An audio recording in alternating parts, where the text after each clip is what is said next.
ਹੁਣ ਕਿਨੇ ਕੋੜੇ ਖਾਣੇ, ਮਸੀਤਾਂ ਵਾਸਤੇ ਕਿਨੇ ਕੋੜੇ ਖਾਣੇ, ਤਰਾਵੀਆਂ ਵਾਸਤੇ ਕਿਨੇ ਕੋੜੇ ਖਾਣੇ, ਹੁਣ ਤਾਂ ਗੱਲ ਕੋਈ ਨਹੀਂ ਕਰਦਾ। मैं तो पहले ही कहता होता सी, मैं तो उदों ही कहता सी, लोग साडे मजाक उड़ाते सन कि स्पीकर तक गल नहीं रहनी, गल बड़ी अगे चली जानी। ऐ साडी कौम साडा मजाक उस वेले उड़ाती सी, ये एवें जज्बाती गल्लां करना। 2018 तो बाद फिर इस बारी तो स्पीकर उतरे ना, ये मेरी गल तुसीं याद रख लेना।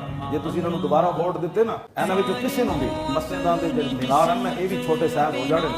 इन्हां कोलों नफरत करो, कोलों दूर हो जाओ, इन्हां ते अल्लाह दे अज़ाब आने ते फिर उस वेले नसण दी जात तुहानूं भी नहीं लभणी।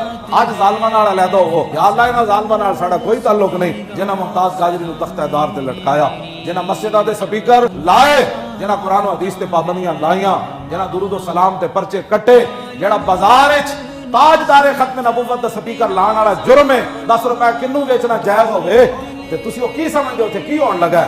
बहुत कुछ हो जाना है। ਉਹਦਾ ਇੱਕੋ ਹੀ ਤਰੀਕਾ ਅੱਜ ਦੀਨ ਨਾਲ ਖੜੇ ਹੋ